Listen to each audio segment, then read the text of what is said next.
Hello students, welcome again in History Civics class, and we will continue the same chapter, chapter 5, the Khalji dynasty. And today's topic are repression of nobles, military reforms, revenue reforms, market control regulations, and art and architecture. And first main topic is repression of nobles. As we studied that the Alauddin became the Sultan with the support of nobles, and he knew very well that these nobles are not trustable and they can anytime revolt or conspiracy against the sultan. So he took several measures to reduce the power of nobles and so that no one can be stand against the sultan. And whereas Alauddin was not also trustable person, actually those nobles who supported him to become the sultan and betraying against the Jalaluddin Khalji. He put to death and blinded all except three nobles. And the Alauddin was successful to control over the rebellious nobles. Through the following measures, the first one, Alauddin set up an efficient spy or a espionage system, and he appointed many spies in every part of the Sultanate who reported him to every activities of the nobles. And in this way, he did not give to chance any noble to come close to one another and conspire against the Sultan. And he restricted the nobles to contact from one another, and no one could enter into matrimonial alliances without his permission. And he prohibited the use of wines in many parties, functions, and gambling was also banned by him. And he reclaimed the iktas from the iktedars and means the he removed the all old iktedars and new rules implemented for the new iktedar. And this new iktedar will claim only for their share of revenue. And as well as he prohibited to the impose the fresh additional taxes on the peasants. And next one is the military reforms. During the period of Alauddin, the Mongols invaded constantly on Delhi, and for the protection of the sultanate from this invasion created and from this uh, invasion, he created a huge standing army, and he carried out several reforms to strengthen the military. He started a system of which consists of two practices, Dag and Chehra.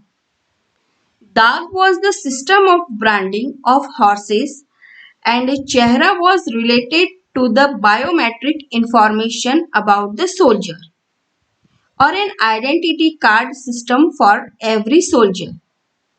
And Alauddin was first the Sultan of Delhi Sultanate who started paying the salary to his soldiers and cavalry in cash, and the salary was fixed at the reduced rate, and the nobles were also banned completely for maintaining the army, and this was done to reduce the power of nobles, and the sultan too did not have to depend upon the nobles. And the next point is revenue reforms.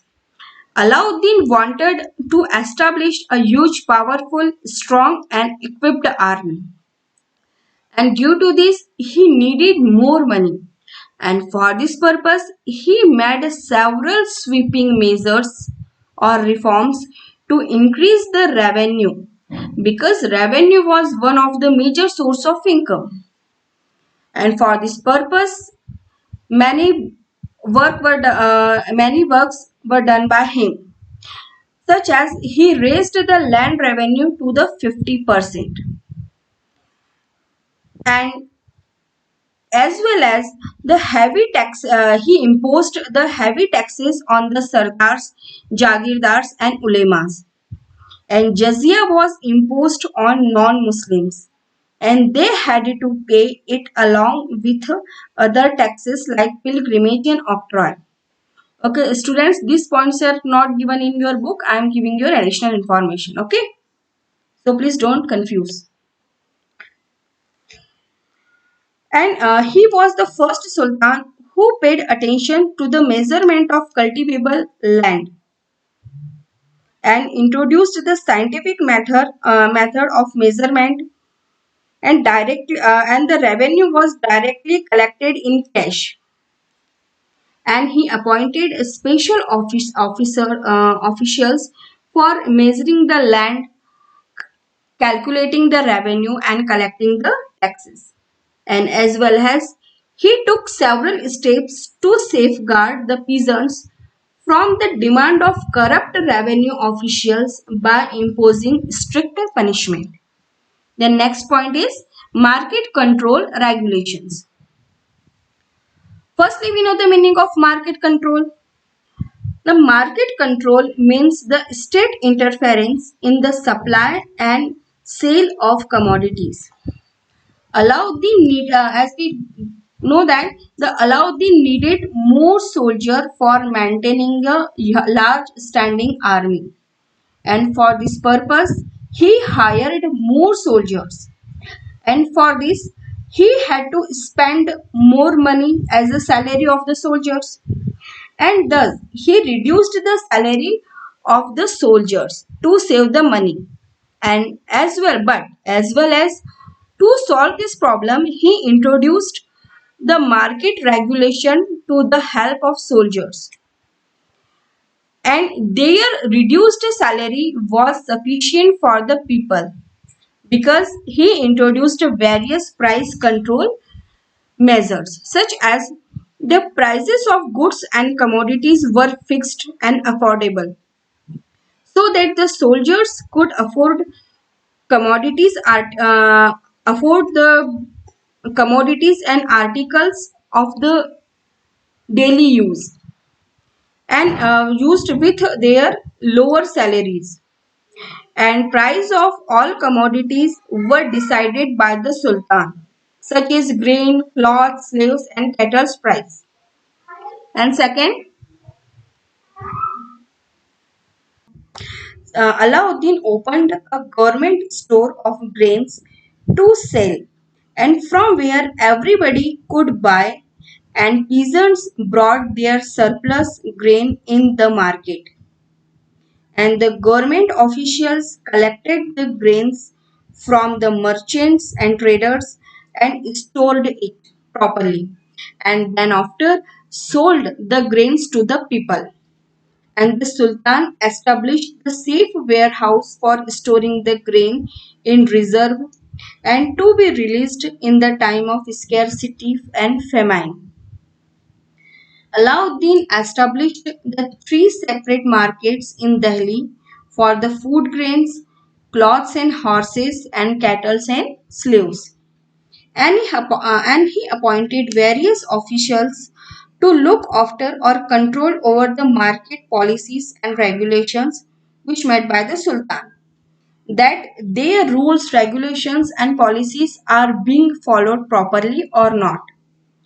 And the various officials were the Shahnai Mandi was the controller of market, Barids were the intelligence officer, Munian the secret spies.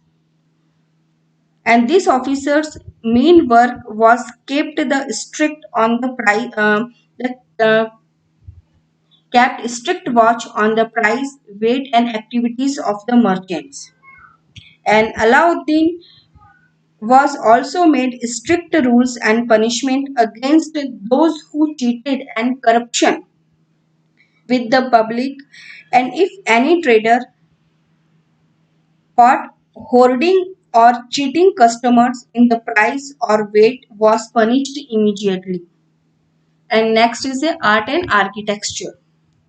Alauddin not only improved the market system but many buildings were constructed also during his period. He patronized learning, art, and architecture, and there were many great artists and poets in his court, such as the great poet Amir Khusro was the pride of his court. And despite of this, the some architecture work was done during his period and consists of the Alai Darwaza, the gateway of Qutub Minar is situated, and the Alai Minar. Alai Minar, which is the unfinished work and located in Delhi, and Siri Fort, Hazar Situr.